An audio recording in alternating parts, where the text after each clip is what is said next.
Horas netizen. Beras Pak, biar beras tak gambar. Tidak singkat-singkatnya tapi menginspirasi. Gua lebih ke UK. Pasti ada sosok barber yang lo benci dan lo harus bertanggung jawab.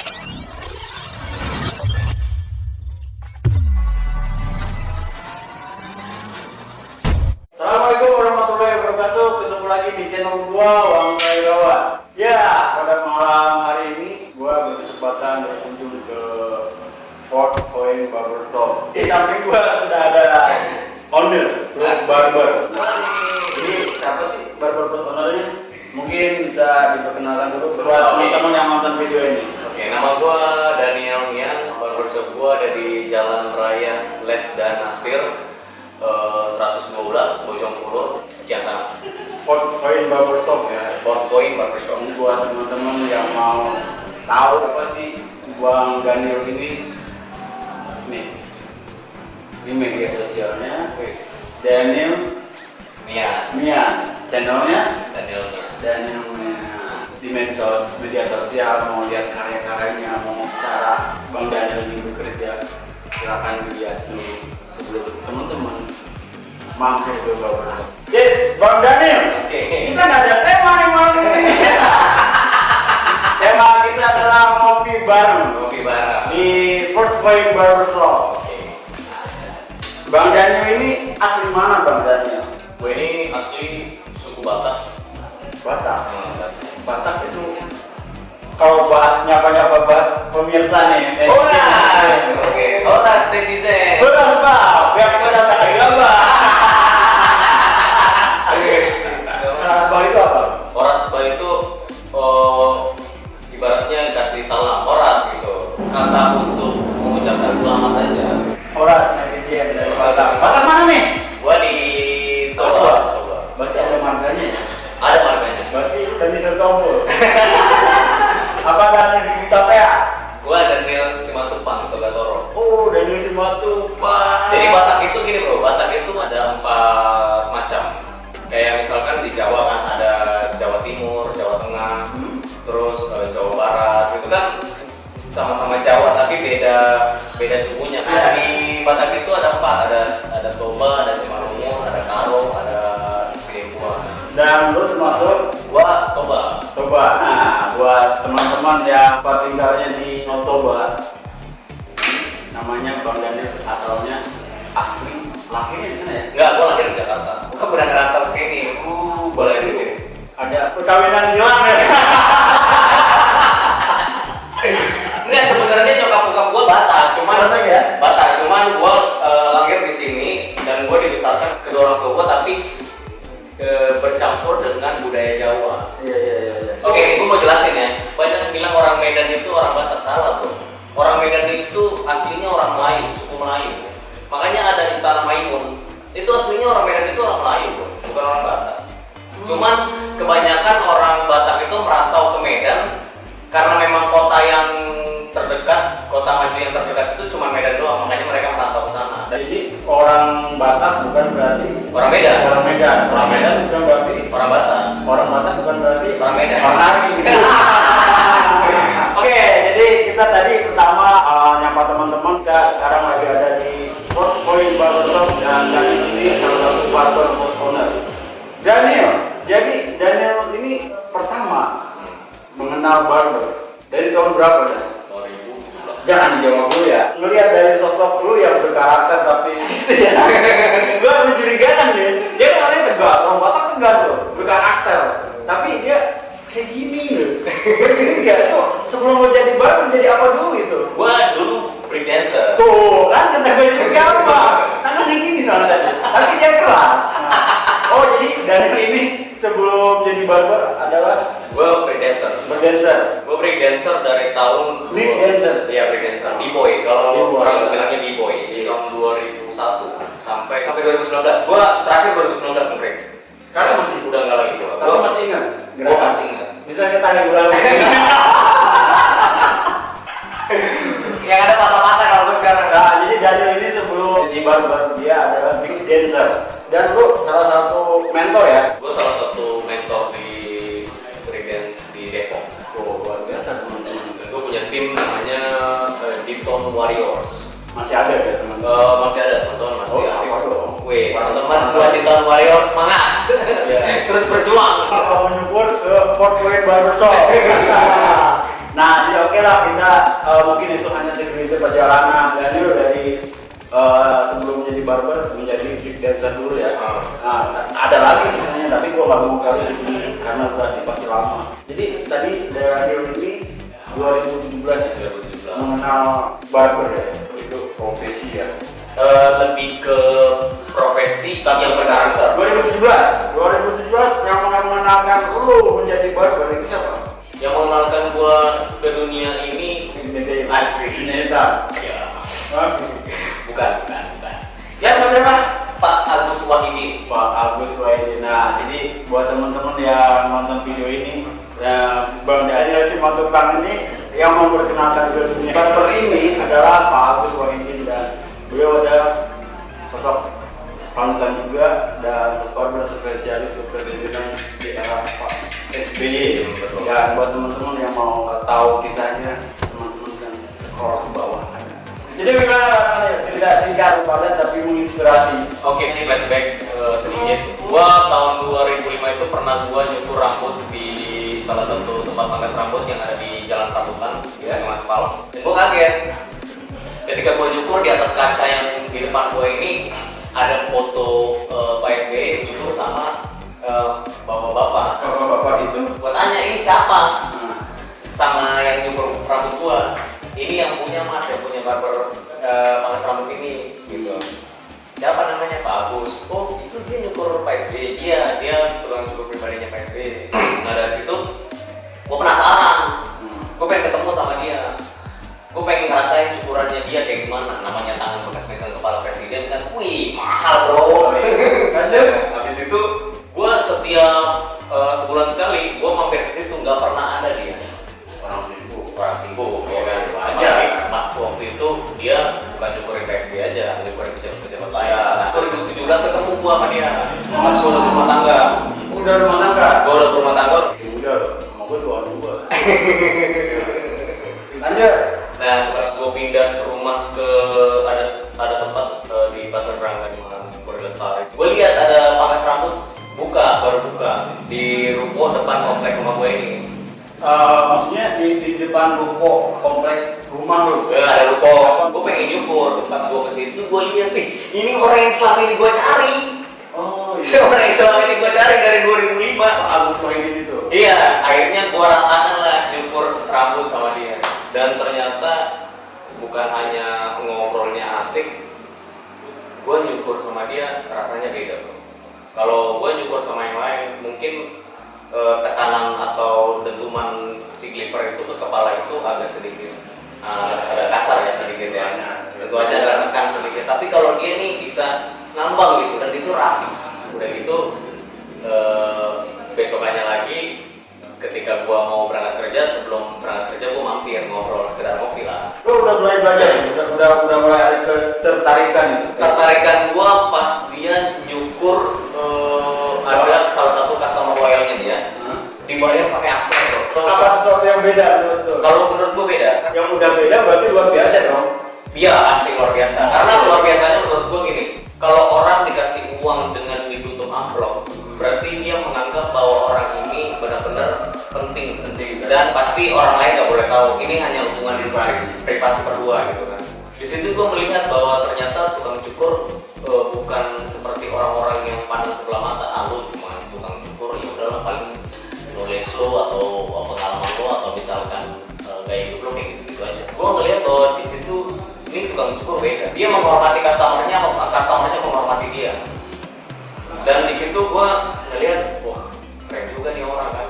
Nah terus dari segi obrolannya juga asik gitu. Akhirnya di situ lah gua pengen coba untuk menjadi tukang cukur. Karena gua mau melatih diri gua mau mengubah hidup gua sebagai orang yang benar-benar bersabar, bijak dan berwibawa. Ya setuju gua, profesi barber ini mengajarkan kita tentang kesabaran. Untuk pribadi nih nggak mungkin sesuatu itu akan langsung terlihat.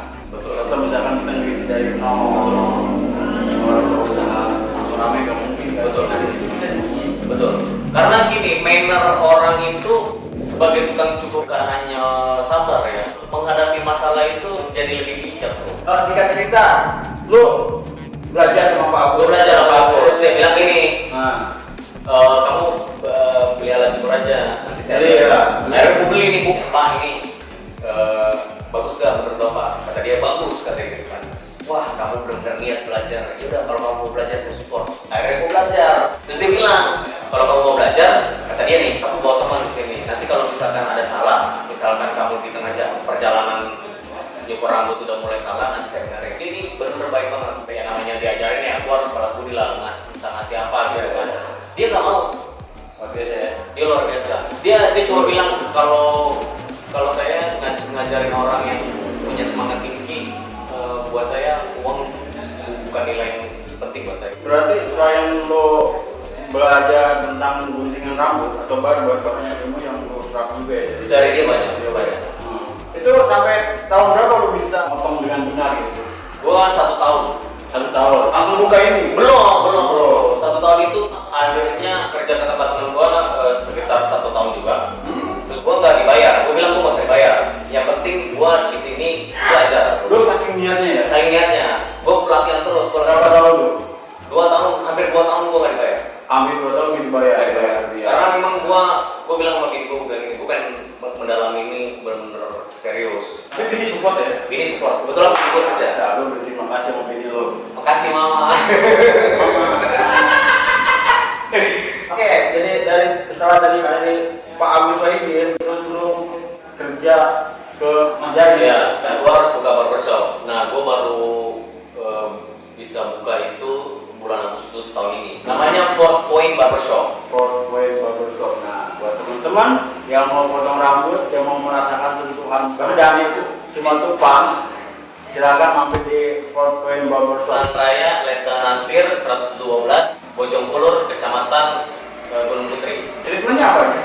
Gua untuk saat ini potong rambut aja sih. Potong rambut ya. Mungkin kedepannya bisa lebih mengekspor lebih jauh ya. Iya, gua rencana ke depannya gua akan coloring lebih lagi. Dan lebih kalau lebih. Untuk sekarang, Gua lagi ngembangin karakter aja, karakter barber gua pengen barbershop gua ini punya karakter gitu. karakter apa sih yang mencari? Karena gini, menurut gua yang namanya barbershop itu harus punya karakter yang benar-benar lu mau arahnya kayak apa. Udah mau menuju ke kiblat nih. Oh iya. Tuh, repot ya. Mau denger nggak kiblatnya nih? Dari mana nih? Apa ke Amerika, apa ke Inggris, apa ke mana ya? Ke Bogor Raya. Bogor maksudnya. Bogor Raya, kiblat lu kemana nih? UK. UK berarti Natural Aspire. Karena gini, menurut gua, buat gua fade itu udah menjadi hal yang umum. Semua barber udah bisa fade. Bahkan barber itu standarnya SOP-nya harus bisa fade. Yes. Gitu. Tapi apakah fade itu menjadi satu senjata buat di barber? Enggak juga. Enggak. Karena itu udah suatu kewajiban lo harus bisa fade Harus. di barber. Yes. Tapi di Manspire ini lu bisa bikin bagian topnya itu karakternya beda-beda, bagian atasnya. Karena bagian samping apa sih yang mau dieksplor, paling cuma fade, burst fade, ya kan, drop fade, ya kan, skin fade. Kalau atasnya lu bisa bikin side part yang benar-benar karakter lu, misalkan side part atau misalkan crop tapi ada devil karakter. Kalau gue lebih ke UK sih tuh. Oh, udah tahu lah kiblatnya ke UK ya. UK berarti di sana kan ada sosok barber yang keren ya. Siapa sosok panutan lu yang di UK? Kalau barber yang terkeren di UK. Menurut lo sendiri nih, menurut pandangan mata jelek lo. Lucu juga nih. Kalau gue Manspire Salon Untuk di UK. untuk di UK. Kalau di tanah air kita. Wih. Kalau di tanah air kita Indonesia ya, gue lebih suka di bawah pohon. Di bawah. Karena gini, kalau di bawah pohon itu karakternya kuat banget bro untuk bagian topnya. Apalagi kalau bagian fade-nya. ya. Dia karakternya dia tuh lengkap kalau menurut gue. Gitu. Jadi di bawah pohon. Di bawah pohon. Kalau ada hujan, Kalau ada hujan ya bubar. kan itu. Kalau misalkan berbicara di bawah pohon, khususnya barber pasti tahu. Bener nggak? Betul. Pasti tahu nggak? Pasti tahu kalau barber. Bukan berarti lo nyukur di bawah pohon, ada hujan, bubar. Di luar negeri lo ada sosok barber yang lo idolakan ya, maksudnya termasuk itu enggak? Betul. Panutan apa idola? Kalau gua inspirasi gua. Di Indonesia udah ada. Nah, yang lu suka kan? Yang barber yang lu suka. Pasti dong ada sosok barber yang lu nggak suka. Ini lu harus jawab kan, lu harus bertanggung jawab kan. Gua paling nggak suka. Gak usah sebut namanya, jangan. Gua paling nggak suka kalau ada barber itu dia nggak berkarakter. Jadi lo mau bilang ini orang ini arahnya kemana sih? Gitu. Gue ngelihat juga karakter yang itu nggak jelas. Maksudnya nggak jelasnya gini. Lu terarah. Ya lu barber, tapi lu ngelayanin yang bukan semestinya barber lakukan. Karena barber kan sejarahnya kan pembantunya raja, bukan pembantunya ratu. Kalau salon kan pembantunya ratu. Maksudnya lu ngikutin roots aja gitu. Kalau rootsnya lu memang basically dari golongan perempuan, ya lu akan melakukan sesuatu di golongan perempuan. Tapi kalau roots lu akar lu di laki-laki, lu harus melakukan yang semestinya laki-laki. Kalau bisa dua-duanya? Kalau bisa dua-duanya, lu gak usah bilang diri lu seorang barber. Jadi apa? Hairdresser. Siapa tuh ya? Aduh, gua gak mau sebut lapangannya itu. Siapa coba teman-teman dengan sosok karakter seperti itu? Teman-teman silakan berkomentar seperti ini. Terserah. Bisa aja mengerucut ke gua, bisa. Tukang ojol bisa, tukang jahit bisa. Ke diri lu sendiri juga bisa kan? Bisa. Jadi buat teman-teman kalau tahu sosok karakter barber seperti itu silakan komentar gue. Oke, kembali lagi ke Fort Point Barber Shop. Oke. Mungkin teman-teman kalau mau potong rambut di sini bisa konsultasi dulu mungkin kayak gimana gitu. Kalau mau di sini. Kalau misalkan gini, dia datang gitu. Ada salah satu contoh misalkan customer-nya datang gitu. Bang, gua mau potong rambut. Gitu kan. Terus gua bingung nih, rambut gua begini, gua pengen potong, ya kan? Gua kasih masukan lah seperti ini. Dengan menurut bentuk wajahnya dan bentuk kepalanya yang seperti itu, ya gua harus ngasih masukan ke dia dan gua kasih sebabnya. Kalau misalkan lu pengen kayak gini akan lucu misalkan. Lebih lu tunjukkan edukasi terlebih dahulu. Edukasi terlebih dahulu. Akan terjadi hasil yang lebih keren kan? Ya, tapi gini bro, gua mau bicara. Bingung Jadi kalau misalkan ada barber yang bilang di sini kalau mau ganteng ke sini, berarti gue bisa punya dua ini ya, gue punya dua pemikiran nih. Definisi ganteng dan keren itu menurut seperti apa sih di barbershop ini? Enggak, maksud gue gini, kalau lo bikin, misalkan kalau kita misalkan bikin mau ganteng ke barbershop, berarti lo jelek. Jelek kalau lo mau ganteng ke sini, berarti secara nggak langsung lo mendefinisikan bahwa orang itu jelek. Bisa. Bener kan? Masuk di akal. Ya kan? Lalu yang kedua, lu siapa? Lu kalau mau ganteng operasi plastik aja bro. Oh itu udah. Ya kan? Jadi nggak boleh kalau bilang misalkan mau ganteng ke sini, itu secara nggak langsung lu kayak ngomongin gitu kalau dia jelek gitu. Jadi kalau mau keren teman-teman silakan mampir ke Fort Point Barbershop. Oh, dan satu lagi, ada misalkan gini, kayak orang cukur rambut customer gua. Ini yang perlu diperhatikan sama teman-teman yang cukur di barbershop. Kalau misalkan cukur rambut di barbershop dengan pola pikir yang kalau nyukur rambut mahal, misalkan dari range segini sampai segini, terus akhirnya dia nggak jadi nyukur karena permasalahan harga, ya buat gue itu salah. Karena gini ya, organ tubuh yang paling tinggi derajatnya itu kan kepala. Nah sekarang kan banyak orang-orang kalau beli sepatu tuh hampir jutaan, puluhan juta bahkan ratusan juta. Padahal kaki itu sama kepala derajatnya lebih tinggi kepala. Pasti. Kalau dia buat kaki aja bisa puluhan juta bahkan ratusan juta, masa buat kepala aja dia harus pikir 2 kali dengan harga ratusan ribu? Berarti lebih rendah dong kepalanya daripada kakinya. Iya. Berarti kepalanya lebih mahal kepalanya. Sama kepala sekolah. Gajinya besar. Oke, jadi lagi buat tegaskan karena gua ngevlognya di Fort Point Barbershop, jadi buat temen-temen kalau mau ke Fort Point Barbershop jangan pengen ganteng ya, tapi pengen keren. Oke, Daniel. Oke, video udah mau berakhir. Oke. Perjalanan lu lumayan juga ya dari pertama Pak Agus, Kom Jais, ke Bang Adi, sampai sekarang lu buka. berapa tahun perjalanannya? Perjalanan 3 tahun, Bro. Jadi kasihlah motivasi atau penyemangat buat temen-temen. Sih. Kalau gua yang penting penting positif aja, karena di dunia barber ini juga nggak semudah yang dibayangkan. Namanya dunia seni itu keras bro. Keras. Pasti ada yang namanya pro kontra, negative thinking itu pasti ada, tapi keep positive thinking aja, karena kalau kita tanggapin negatifnya pasti kita akan berdiri di tempat terus. Itu sih yang menurut gua, positive thinking aja, dan tetap kerja keras. Dan jangan lupa berproses. Iya betul, segalanya itu pasti butuh proses, dan proses itu pasti nggak akan mengkhianati hasil. Percaya deh, yang namanya work hard pasti lo akan ngerasain yang namanya play hard. Oh, ini keren juga ya. Ini waktunya kan udah malam. Berhubung kita berbicara dari awal membahasnya Pak Agus, beliau sekarang lagi sakit ya. Iya. Lagi sakit. Kita doakan. Lu aja lu doain lah supaya pelakiran lu. Buat Pak Agus, maaf saya belum sempat ke tempat Pak Agus untuk lihat Bapak. Tapi yang pasti Kita doakan yang terbaik. Saya pasti akan datang ke tempat Pak Agus, cepat sembuh buat Bapak sama. Amin. Sehat-sehat, Amin. tetap semangat Pak. Ya jangan lupa selalu ya berpositif aja Pak ke depannya, supaya Bapak bisa cepat sembuh, supaya Bapak sehat selalu.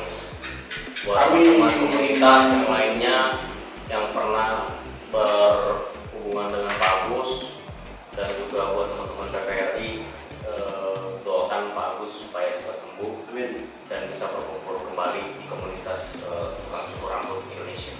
Oke, jadi intinya kita doakan segala sesuatunya buat Pak Agus, biar Pak Agus cepat sembuh dan bisa Beraktivitas lagi bersama kita. ngopi lagi sama lu ya, Betul. sharing lagi ya. Betul.